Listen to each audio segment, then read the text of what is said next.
O thriller G20, produção original da Prime Video, transforma uma cúpula internacional em um campo de batalha e coloca ninguém menos do que Viola Davis como presidente dos Estados Unidos, enfrentando um grupo de malfeitores para salvar líderes mundiais e impedir uma crise global. A premissa poderia facilmente escorregar aí para o exagero, só que encontra-se uma força real no carisma do elenco e numa surpreendente carga emocional. Vamos falar sobre isso?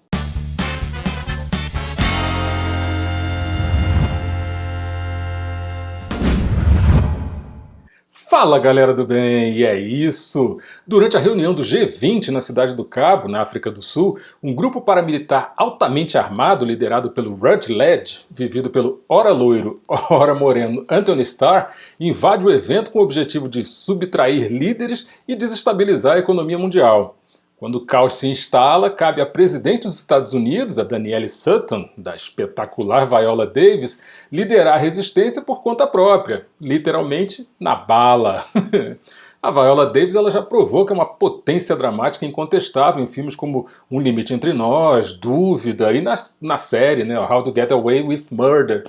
Mas foi em Mulher Rei, agora de 2022, que ela surpreendeu o público com uma performance super intensa, física, estratégica, e que apesar de ter sido esnobada no Oscar, ela recebeu o prêmio de melhor atriz pela NAACP, que é a sigla de Associação Nacional para o Avanço das Pessoas de Cor, uma entidade que foi fundada em 1909 e que já premiou estrelas aí do calibre de Angela Bassett, Whoopi Goldberg, Whitney Houston, Jennifer Hudson, Queen Latifah, enfim, uma constelação absurda. Em G20, a Viola Davis volta a esse território de ação, só que com um toque a mais de modernidade. A presidente dela não é só mais uma líder firme, mas é uma ex-agente com treinamento de campo, o que justifica, de certa forma, aí, obviamente com algumas licenças poéticas, aquelas habilidades de combate toda que ela tem nas cenas em que a garota desce o braço em todo mundo e bota a ordem naquele galinheiro. O paralelo com a Mulher Rei é inevitável, né? Ambas as personagens elas enfrentam forças brutais, lideram sob uma pressão absurda e não pedem licença para ocupar o centro da narrativa. Só que a Danielle Sutton está no presente, né, com dilemas geopolíticos bem modernos, armas de fogo, decisões que reverberam em todo o planeta, enfim. Mas ainda assim continua sendo uma guerreira. Aí a gente precisa falar de Anthony Starr como Rutledge. Sim, The Boys, o Anthony Starr presenteia a gente com um Homelander narcisista, dodói, instável e brutal. Em G20 ele troca aquela capa pelo colete tático, mas não abandona em momento nenhum aquele olhar de predador mesmo, né? O personagem dele é um vilão mais contido, mas igualmente perturbador, frio, calculista, com um passado militar e cheio de motivações político-financeiras que acabam, obviamente, esbarrando no exagero, né, por conta do fundamentalismo. Mas garante pra gente boas doses de adrenalina circulando no corpo. Talvez, né, movidas pela repulsa que ele causa cada vez que ele toma uma decisão mais radical, né? Pode ser. Existe algo de Homelander sem superpoderes, claro, né, naquele mesmo sorriso sutil, né, antes daqueles massacres horrorosos ali, a mesma certeza de superioridade, a mesma sede por desestabilização como forma de poder, a mesma risada debochada e aquele mesmo olhar que faz a gente ter certeza de que azul definitivamente é a cor mais quente e mais explosiva, né? Anthony Starr domina completamente a tela, mesmo com pouquíssimas falas que ele tem, trazendo um personagem que é aquele tipo de ameaça que não grita, sabe? Ele só age. E cada movimento é milimetricamente ameaçador, sabe? A diferença principal é que aqui ele responde a leis humanas, o que transforma aquela brutalidade toda em alguma coisa ainda mais próxima, sabe? Mais crível, mais incômoda, enfim.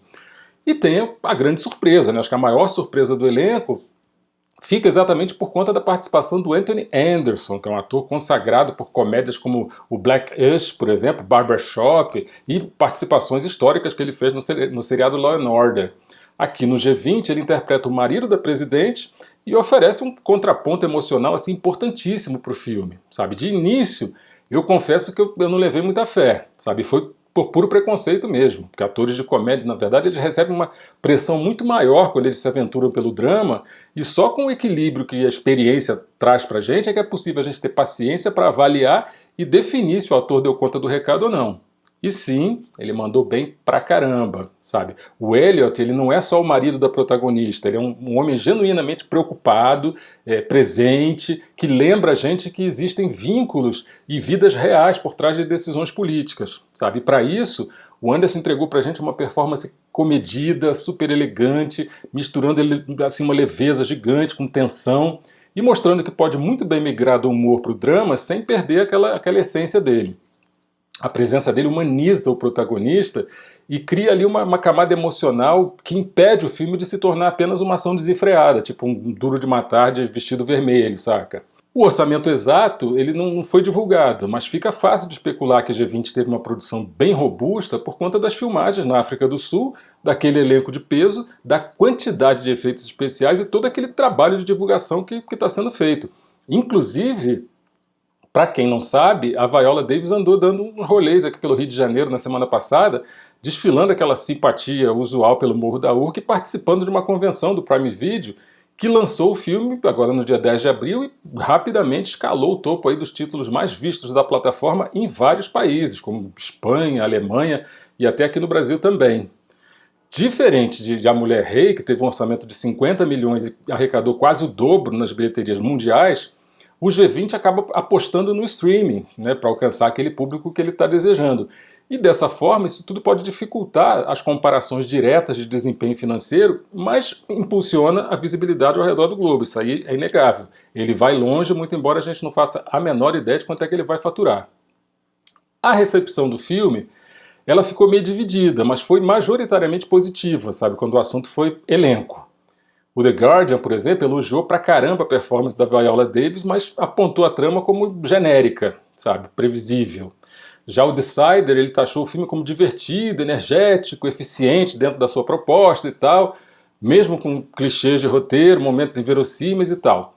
E aí eu sou forçado a concordar, sabe? Se a gente levar em conta uma cena que rola logo nos primeiros instantes do filme, que acontece uma explosão gigantesca num determinado prédio e tal, galera, pelas imagens, o prédio inteiro devia ter ido pelos ares, então desmoronado em milhões de pedaços. E não foi isso que rolou, entendeu? Quer dizer, forçaram a barra geral ali, mas é um detalhe que não apaga o brilho da produção, pelo menos assim, não enquanto diversão.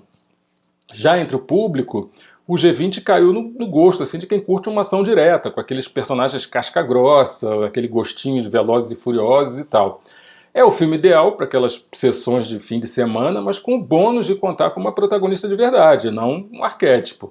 G20 foi dirigido pela mexicana Patricia Regan, que tem uma fortíssima presença aí na direção de produtos para televisão, e é produzido pela própria Viola Davis. Não reinventa o gênero, de jeito nenhum, mas entrega o que promete, ali com competência, com carisma, com performances bem bacanas, enfim.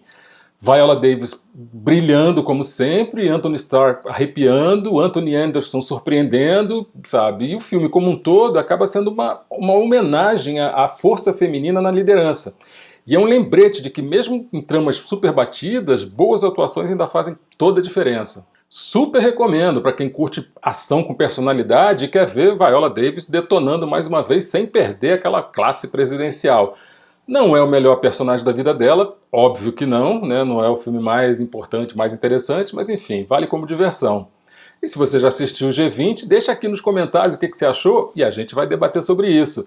Não esquece de me deixar aquele like carinhoso, se inscrever no canal, clicar no sininho para receber as notificações, isso é bem importante, é de graça e você não faz ideia do quanto está ajudando o canal a chegar a mais pessoas, isso é importante pra caramba. E a gente se vê no próximo set. Corta!